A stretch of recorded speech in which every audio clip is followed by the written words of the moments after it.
my friends, welcome back to the Weekend Interview Show.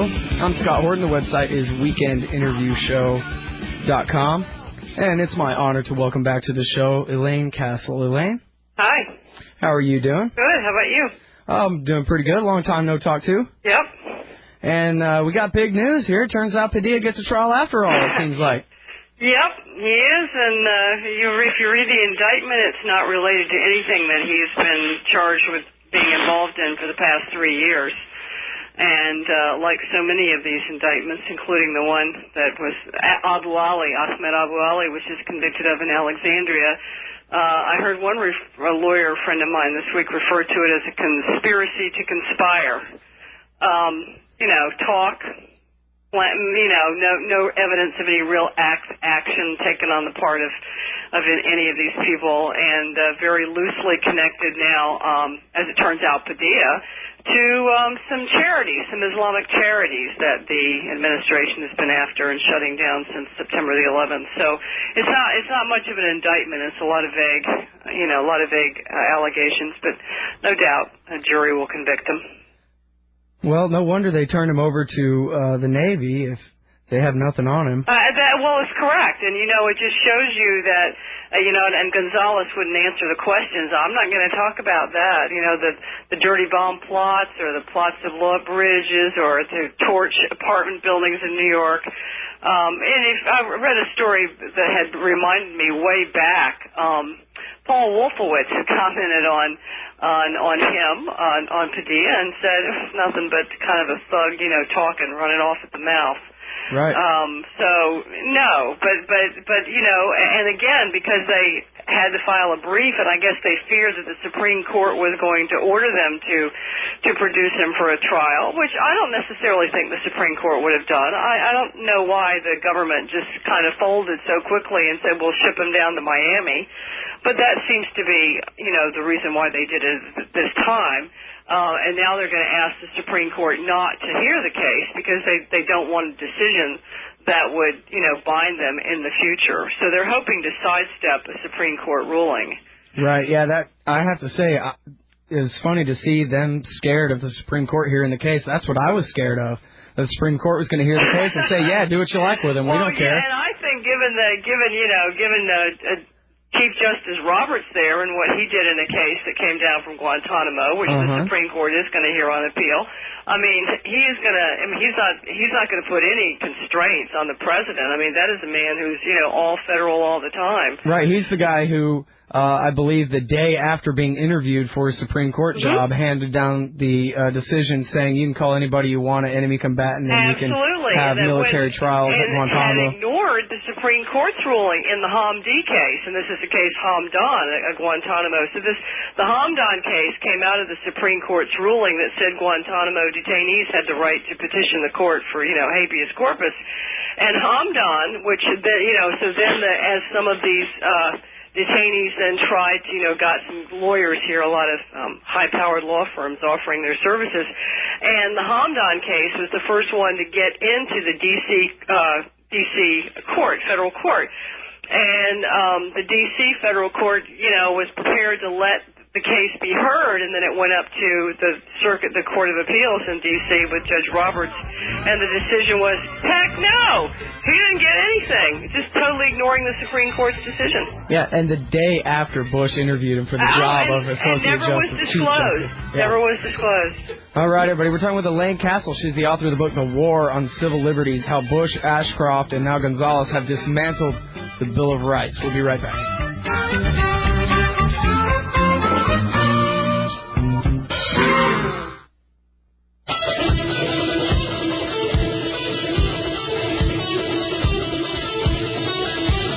All right, my friends, welcome back to the Weekend Interview Show. I'm Scott Horton. I'm talking with Elaine Cassel. She's the author of the book, The War on Civil Liberties, How Bush and Ashcroft Have Dismantled the Bill of Rights. You can occasionally find her articles at Counterpunch, and also she has a blog called Civil Liberties Watch, The War at Home, available at City Pages. And also you write for Fine Law, too, don't you? Yes. And also at Find Law. All right, so here's the deal. June 10th, 2002, John Ashcroft, the Attorney General of the United States, from Moscow, fittingly, announced that they had arrested a guy named, whatever his new name is, Jose Padilla, in a plot to bomb Americans with a dirty bomb that is a conventional bomb laced with radioactive material. And when the judge said, wow, that's a hell of a thing, well, bring him before me, they said, sorry, we already turned him over to the Navy. That's correct. And as you say, this is really, we can basically presume this is because, as Paul Wolfowitz admitted, this guy was innocent. That's why they turned him over to the Navy, was so they wouldn't have to admit right away that John Ashcroft was such a liar. Exactly. I mean, otherwise he would have been produced for trial a long time ago. So that was the, and even when he was first brought to New York, by the way, he was held on a material witness warrant. Right. He was never charged, but the judge did appoint an attorney who said, you know, he doesn't have to be held, give him bond. And it was before that hearing that he disappeared and had been made an enemy combatant in the dark of night and removed from Manhattan and taken to Charleston, South Carolina. And, of course, the reason they brought him to Charleston, South Carolina is that so that any judicial proceedings would be heard by the Fourth Circuit Court of Appeals in Richmond, which is, you know, to the right of the Supreme Court, and the court that was involved in the Hamdi case. So, you know, there was such a method to their, you know, to their madness to remove him, not just to a federal facility or a military facility in New York, but they brought him to South Carolina, which I just think is hilarious. Well, let's be clear about this. This is an American citizen arrested on American soil. In the United States. And actually, keep in mind, he wasn't arrested. When he was on the material witness warrant is called a detention, where they say, we have to keep you locked up because we're afraid you might not talk to the grand jury, you might flee. So it was an investigation, supposedly, that was going to take place into a plot to detonate a dirty bomb. Then as an enemy combatant, he's not charged, he's not arrested with anything. He's said to be, you know, maybe planning to, you know, be a member of Al-Qaeda or supporting Al-Qaeda, supporting the enemy, whoever that is at any given time. Now he has been charged and arrested. So it's the first time, and what has happened is, aside from his, you know, an attorney was appointed from him, but the attorney has had very little contact with him. But think about another thing that people don't often think about is your right to a speedy trial after you've been arrested. 6 months. It has to be no more than 6 months before you have a trial in federal court. Well, the purpose of that is, you know, to protect you from being detained for a long period of time when you might be innocent, but also so that you can have access to witnesses and the evidence against you. So think about what that means in terms of 3 years, probably 4 years by the time this case ever gets to trial. So that is another right, and of course the right to bail. As soon as they call you a terrorist, you don't have any rights to bail anymore, so your Eighth Amendment right is gone there. So there's so many violations of the traditional expected rights of a criminal defendant that it turns everything that I learned in law school absolutely upside down. And to think that one president, one administration can do this when never in the history of the United States has this happened is truly... It's just despicable. Well, Lincoln did it. Lincoln did it, but he suspended habeas corpus during when there was a war on American soil. I mean, so arguably under the Constitution, even though, you know, the question is, did he have the right to do it if Congress didn't vote it? But he actually suspended the writ of habeas corpus. What Bush is doing is, you know, one defendant at a time, because obviously they're not going to get away with it. Although the Congress last week seems to be prepared, the Senate at least, to vote overwhelmingly to deny habeas corpus rights to enemy combatants, anybody who's named an enemy combatant. So now, would that be constitutional? Can Congress write a law saying that a whole class of people have no right to habeas corpus? Boy, that is a scary thing, which shows you the Congress is continuing to be complicit with the administration and giving it pretty much whatever it wants. Now, in reading the indictment, it basically sounds like Padilla was the least of 4 or 5 guys who were involved in a conspiracy, assuming we can believe a word in the indictment, right, involved in a conspiracy to, finance, not necessarily do anything violent themselves, money, but to finance jihadists in Chechnya and Kosovo and Somalia. Bosnia, right. Okay, so I don't understand why they didn't why was he not just a part of this indictment all along? Well, they think really what they're thinking is that they figured out a way to throw him into this indictment and loosely connect them with them because they feared the Supreme Court's decision. So he didn't even really belong in that indictment at all. No, because I heard his attorney argue on one of the news shows of this week. She said, "Why didn't they indict him a year ago?" I mean, because the government was saying, "Oh, it has nothing to do with the fact that our briefs are due Monday." She said, "Well, this indictment's been sitting down there in Miami with these other guys for a year. Why didn't they indict him a year ago?" And so, I mean, it just shows you the games that they're playing, But let me just sort of fast forward to what I see as the bigger issue here, both with him and with the Alexandria case we can talk about if you want to. And that is that the government, they're going to realize they made a mistake by publicizing this, right? By, Ashcroft getting up there, as you say, from Moscow and, running off his mouth. What's going to happen now is you're not going to even know about these people, okay? They're going to be kidnapped, either abroad already, like Abu Ali was in Saudi Arabia, and he was kept in prison there for 2 years before he was brought back here, and he was only brought back here because his parents sued the federal government to find out his whereabouts. But in the future, I think people are going to be kidnapped from the United States by the CIA and taken abroad and imprisoned, or imprisoned abroad because you're already there on travel or studying or whatever, and you're never going to hear from them again. So what I say about Padilla and Abu Ali is, we happen to know about them, but I don't think the government's going to make this mistake in the future, and it's going to be done surreptitiously. That is why Cheney and Bush are fighting so hard to make sure that the Senate does not put any limitations on the CIA in terms of kidnapping and interrogating and torturing people. So I can tell you that I don't think there are going to be a lot more Padillas and Abu Alis. We're not going to know about them. That's cool. I'm going to be in a former Soviet Gulag with all my favorite writers. Yeah, and we're not even going to know you're there because they're not. I'm telling you, they're not going to make that mistake again. In the case of Abu Ali, they had the State Department actually got involved and let his parents know that he was in a Saudi prison. That's because the CIA was not involved in that case. The CIA was not involved in either of these cases, all right? This was the FBI's doing. So obviously the idea, in my mind, my theory is that they will turn this stuff over or say that the CIA is operating, and that the CIA largely operates outside of any law and accountability to no one. And that's what I think the future is going to be. So, and you're not going to know about it. It's going to be like Central America, South America, and absolutely, we already have the Gulags. I mean, we talked about Gulags, probably a year ago on your show, right? Yeah. Now we know they're out there now. Isn't that amazing? Yep. Yeah, they're truly there, and they might be in some Eastern European countries. Maybe the EU will get a hold of this. I understand that the European Union has given some countries, I think, like 60 days to disclose whether or not they are operating, CIA prisons, and there's going to be a violation of the EU treaties. Yeah, and I think the Human Rights Watch has already identified Poland and Romania as two places where literally former Soviet gulags have been reopened under American management. Incredible. Right, I like that, under new management. But, I mean, doesn't it say in the Constitution, Elaine, that the president can write up a finding in which he makes a determination and that then you're an unperson and you don't have rights anymore? Isn't that in the Constitution? I guess so. The Commander-in-Chief clause? Get that out, especially, if your name is, George Bush. I think you can do most anything you want to. I mean, the point is, the courts have been slow to pick up and protect, and the protections of the courts in these cases, I mean, remember in Padilla, in the district court, you had him, he was treated by the trial judge just like Hamdi. The judge said, charge him or release him.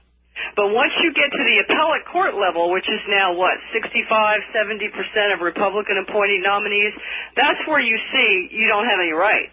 And then you get to the Supreme Court, and the Supreme Court may, we might give you something. We might let you walk in the courthouse door, but then, then we're not going to give you anything. That's pretty much what Roberts did in the Hamdan case. Okay, you filed your suit. But now that you filed your suit, we can say that the president can do anything he wants with you. Right, so, back to Guantanamo with you. There's no substance to that. There's no substance to that protection. Exactly, back to Guantanamo for you. So I mean, I just think that if the administration's learned anything from this, it's going to be that no more is this going to be in the public eye. So then, Well, you're definitely right that everything that they have done in the public eye has been an absolute disaster. It has been a disaster. The paintball case, the Detroit sleeper cell. Exactly. Which that case is now, I don't know, it's kind of a riot to say that the Justice Department is investigating that case now. But anytime the Justice Department is looking at indicting one of their own prosecutors, you have to wonder. I think that it's probably upside down. I think that prosecutor is being indicted for blowing the whistle on Ashcroft. Because I don't think that this prosecutor on his own did everything that was done in that Detroit cell case. Well, let's remind people, Elaine, get to the bottom of it. Elaine, let's remind the audience that they convicted, it was 5 guys, right? And they were all set free because the FBI perjured themselves on the stand. The judge, and it took the judge a long time to decide. And I read this week that the judge made several trips of his own to, view FBI files, and determined on his own that, the FBI had lied in his court, and he wasn't happy about it. So he released him. And only the prosecutor, not the perjuring FBI agents, are under investigation now, right? Yeah, absolutely. Yeah, and I think the prosecutor is being made to take the hit because I think that he was actually doing what Ashcroft... These prosecutors don't act alone. Right. All right, we'll be right back, everybody. It's Elaine Cassel on the Weekend Interview Show.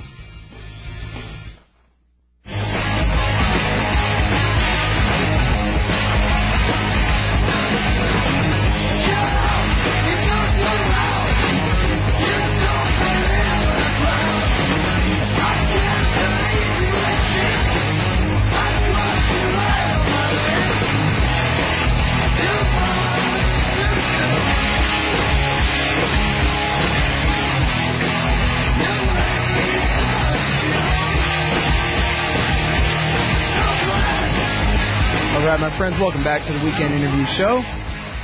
Wrapping up here real quick with Elaine Cassel, and, I should tell you real quick, she's the author of a great book called The War on Civil Liberties, How Bush and Ashcroft Have Dismantled the Bill of Rights. She has a blog called Civil Liberties Watch, The War at Home, and also writes for FindLaw.com. And, Elaine, I'm sitting here looking at the headlines on antiwar.com during the commercial break, and I see this headline from the Turkish press, Envoy, U.S. ran Gitmo-style prison in Kosovo. And this witness is talking about in 2002 seeing Camp Delta-style razor wire fortress in Kosovo. So apparently this kind of thing has been going on for quite some time. Yeah, I think that we know that started probably in 2002. Exactly. I think that's what the Washington Post reported. And they're expanding. Now, I have to tell you, my heart was broken today when I was checking up on the case of Abu Ali, the guy who was convicted last week or 2 weeks ago on a confession that he maintains was tortured out of him in Saudi Arabia. And I found that it was Paul McNulty, the prosecutor who's going after the neocons spying for Israel in the Pentagon, is the same guy running this case. And he's now the guy that Bush has just promoted to Deputy Attorney General. Yeah, correct? He'll be number 2. He'll be number 2 in the Justice Department. Yeah, great.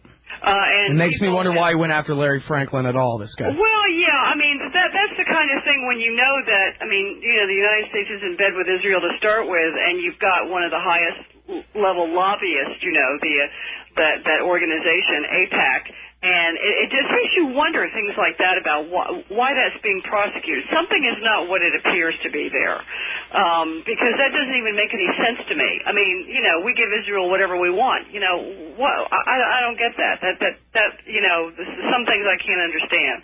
But McNulty has made a reputation for being, for pushing it right to the edge. And playing real hardball tactics, and of course, so far the juries are buying it. But he's one that showed a change in culture with prosecutors under Ashcroft. I mean, because Ashcroft put him there, and it was when it used to be that defense attorneys like myself had a lot of respect for federal prosecutors, and so still do have a lot of respect for some of them. But this guy really pushes it, and the types of charges that he's made out of very flimsy facts, and they stick to the jurors because, listen, these Arab American men, they don't have a prayer with juries. They just don't. And I think that it's almost impossible for them to have a fair trial, to have an impartial jury. Oh, well, so what do we do then? We can't call them enemy combatants. Well, I mean, I think that they're just not going to. I think they're just not going to bring them home. If there's anyone that they don't want here, that the government doesn't want here, I think they're just going to take them away. You know, I think that they're not going to. You know, although it makes you think they might try another Abu Ali because the judge gave them everything they wanted. The judge said, I mean, the hysterical part. You know, the FBI was traveling frequently to see Abu Ali. You understand? The FBI agents from Alexandria were going, but they were not asking him the questions. They were telling the Saudis to ask him questions, and they were behind a two-way mirror.